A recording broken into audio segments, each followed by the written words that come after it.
will be played first. This is a great collection of books, isn't it? Very impressive. Who gave them to us?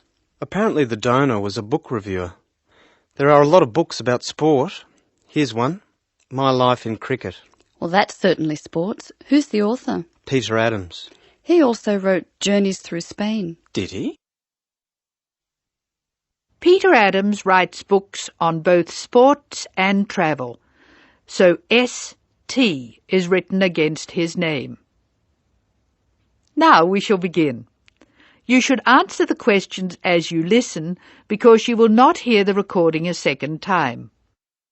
Now listen carefully and answer questions 1 to 8.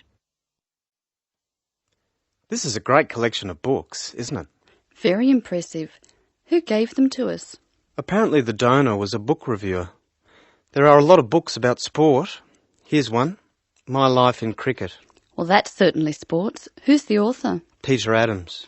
He also wrote Journeys Through Spain. Did he? Next one is Stephen Bow. He wrote Summer Barbecues, Cooking for Singles, Dinners by Candlelight. Anything else? No. Do you have anything by Pam Campbell? Wanderings in Greece, My Life in Russia, Travels in the Amazon, and Pam Campbell's Guide to a Successful Trip. Sounds like she got around. My next one is C. Ketzik. He has a list of books about football, the World Cup, Heroes of the World Cup, Playing with the Round Ball, Soccer for Everyone. That's enough. He was a one-topic writer. Ari Hussein, however, wrote about cooking and travel. His series of cookbooks is called Living and Cooking in Spain, Living and Cooking in China, Living and Cooking in Brazil. He's been everywhere. I've got a specialist here, Sally Innes on tennis. Here are some of her titles: Improve Your Serve, Tennis for Everyone, Tennis Forever. Meg Jorgensen has 3 books, one in each category: Cooking for Health, Sport is Good for You, and Travelling in Australia. A varied talent. Who's next? Bruno Murray. He wrote children's books, a whole series called A Child's Guide to, and then the name of the city. Oh, you mean like A Child's Guide to London? Yes, that's right. He seems to have stayed in Europe. Ruby Lee, however, has just one book. It's called The Emerald Isle, and it's all about Ireland. Apparently she went around Ireland on foot. Jim Wells wouldn't like that. His books are all about motor racing. Nice photos of old racing cars. Don't you love the goggles on the driver? They do look strange, don't they? I think we're nearly finished. What did Helen Young write? Summer menus. Food for thought. She also did a book of Chinese recipes. Cantonese, I think. OK, that's dealt with the first box. Let's stop for a minute. That is the end of section 1. You now have some time to check your answers.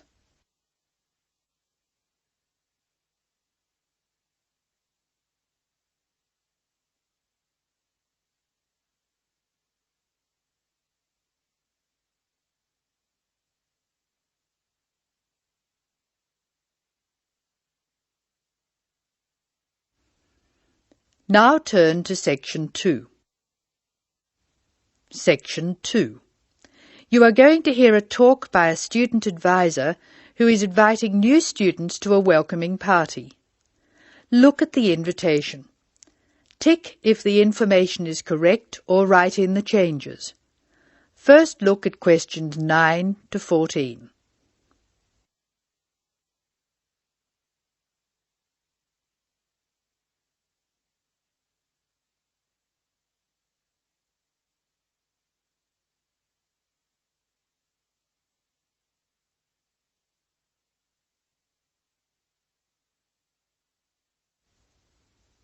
As you listen to the first part of the talk, answer questions 9 to 14.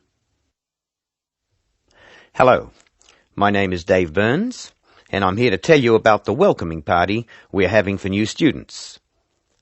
Unfortunately, the information on your invitation is inaccurate. We didn't have enough time to print new invitations, so I'll have to ask you to make changes. To start with, this isn't a welcoming lunch. It's a dance party. However, The next line is true. The party will be held at Blackwell House. Is everybody comfortable with that? The next line tells you when the party will be. Friday, June 15th at 8 p.m. But I have good news. The party will end at 11 p.m. As a result of this later end to the party, the bus will go later too. So it should read, free transport to the student hostel is available, leaving Blackwell House at 11:30. And of course, other students may attend, and all students must have their student ID card with them. I hope you can come to the welcoming party. It's a really good way to get to know other students and to learn what it's like to live in this city and to study here. Just one final change. Please let us know by Thursday if you can come. Now listen while Dave Burns gives instructions for students who are going to travel by car to the party. First look at questions 15 to 18.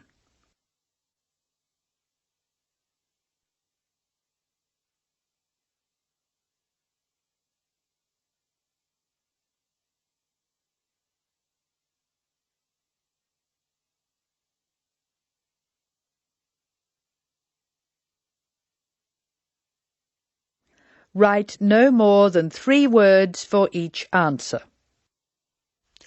Some of you may prefer to travel by car, but I have to warn you about some changes to the roads. You will find there is a lot of new road work on Smith Street. The work will not finish for a long time, so we can be sure that Smith Street will be a problem. If you are coming from the city, you will be able to travel easily until you get to Blackwell Street, just near the college. As you know, Blackwell Street is very long. You should avoid the corner of Blackwell Street and Jones Avenue, because they are laying telephone cable.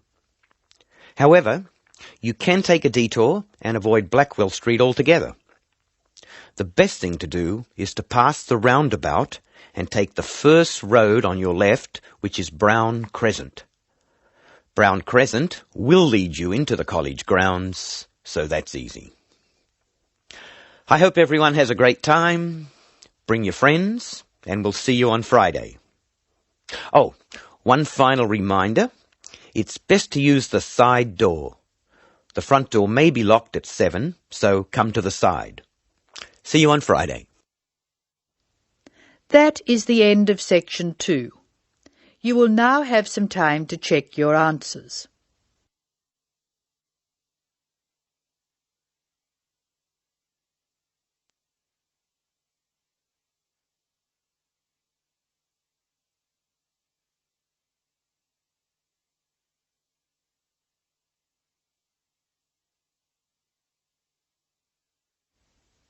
Now turn to section 3. Section 3. In this section you will hear a discussion between 2 students who have to describe a lawn sprinkler for part of their general science course. A lawn sprinkler is a machine designed to water gardens and lawns. In the first part of the discussion, the students are talking about the different parts of the sprinkler. First look at questions 19 to 23. Note the example that has been done for you.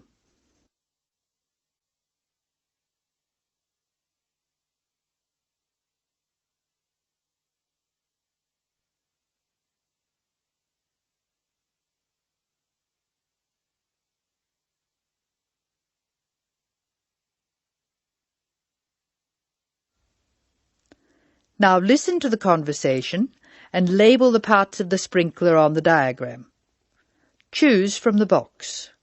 There are more words in the box than you will need. Hello, Scott. I believe you're going to be my partner for this practical session. Have you got the model set up? Yes, it's right here. The instructions say we have to describe it first and label the diagram. I've started from where the water enters the machine. The water enters through a hose pipe and then it turns a water wheel. You can see where the wheel is marked by an arrow pointing upwards. It's called a water wheel because it's designed so the water will catch against the wheel. This action spins a series of gears. How are you going to describe the gears? There are 2 worm gears, one vertical and one horizontal. The horizontal worm gear drives a circular gear. That gear is connected to a crank, which changes the motion. The crank is already labelled. Do you see the 2 white arrows? I see. Okay. The water has passed across the water wheel. Then what? Okay. Then you could say the water passes through the spray tube. Yes, I see. And the water is then spread over the lawn through holes at the top of the spray tube. How are you going to describe the base? How about this? The sprinkler stands on a base consisting of 2 metal tubes which join at a hinge at one end and continue into a plastic moulding at the other. That's certainly starting at the bottom. Do you want to mention that there's no water in the base? I don't think that's necessary. If you look at the diagram, it's easy to see that the only metal tube to contain water is the spray tube. You can actually see the water coming out of it. Now listen while Linda and Scott's instructor, Mark Stewart, talks to them. Answer questions 24 to 29.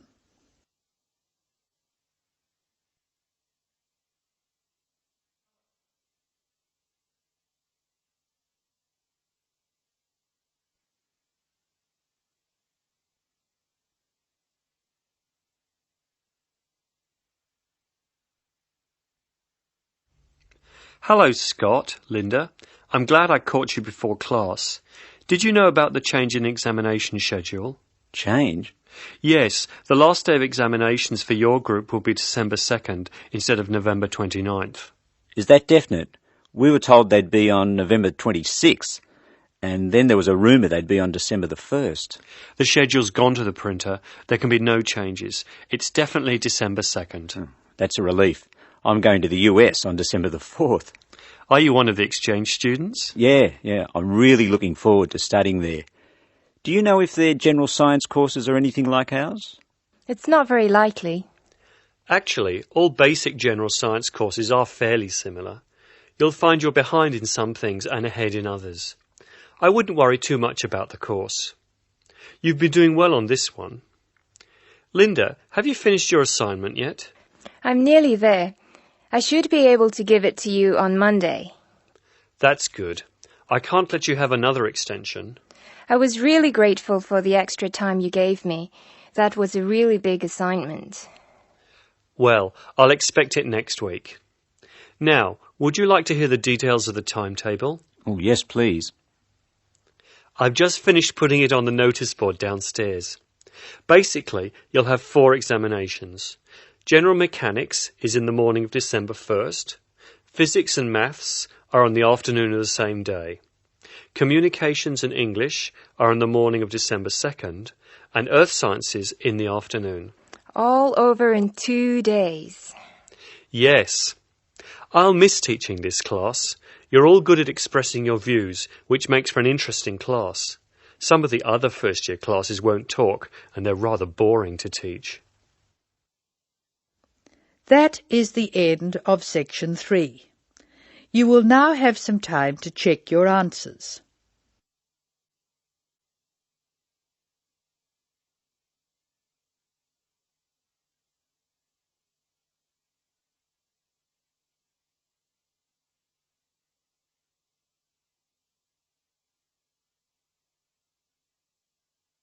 Now turn to Section 4.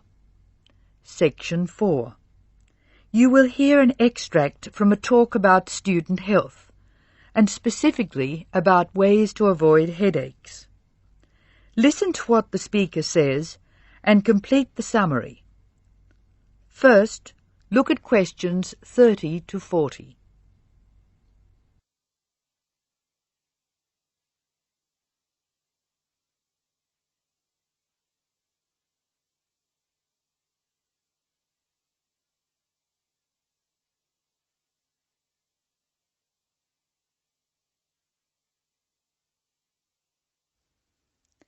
As you listen to the talk, answer questions 30 to 40. Complete the summary. Use words from the box. There are more words in the box than you need. Some words may be used more than once. Hello, welcome to the Student Orientation Programme. Today's session is on health issues, and this talk is about headaches and how to avoid them. It may surprise you to hear that headaches are often caused by hunger. In fact, one study suggested that 70% of headaches are related to hunger, which makes it the principal cause. The advice is simple. Eat 3 meals a day and try to keep to a fairly regular schedule of meals. People associate noise with headaches, and for most of us, excessive noise creates the conditions for a headache. Very loud noise is unpleasant, and people usually remove themselves from it. Having said that, younger people tend to tolerate noise better than their elders, so I may be leaving noisy places far earlier than you. Just remember that exposure to too much noise may predispose you to a headache. Of course, we all associate headaches with studying. In fact, the headache probably doesn't come from the studying so much as from being tense. When we study hard, we often hunch over our work. Try raising your shoulders and tensing them, and now relax. Can you feel how much more comfortable a relaxed stance is? Another thing, it's very important to check that you are working in a good light. It will not actually hurt your eyes to work in a bad light, but it will make you tired very quickly and is very likely to give you a headache. What's more, if you have the book flat on a desk in front of you, it will be harder to read, and you'll have to hold your head at an odd angle. It is wise to have a book rest, which raises the material you are reading 45 degrees to the desk. This will help reduce your chance of a headache. Try to relax before bed so that you will be relaxed when you try to sleep. A soak in a hot bath may be helpful. It's also important to really sleep when you go to bed. A good mattress is a wise investment for people who want to avoid headaches. This talk seems to keep coming back to tension. Tension may cause you to chew too forcefully, clench your jaw or grind your teeth, and this in turn may lead to headaches. It is very easy to say that you shouldn't grind your teeth, and very hard to stop, particularly if you grind your teeth in your sleep. Try to avoid situations which will make you tense, particularly just before bed. If you do compulsively grind your teeth in your sleep, ask your dentist about a soft mouth guard. In general, try to eat regular meals and avoid tense situations. Be sure you get plenty of exercise. Hopefully your headaches will be greatly reduced. One other thing I should point out, avoid smoky rooms and cars. Such places certainly encourage headaches, and the smoke may be doing you quite serious long-term damage. That is the end of section 4. Now you have some time to check your answers.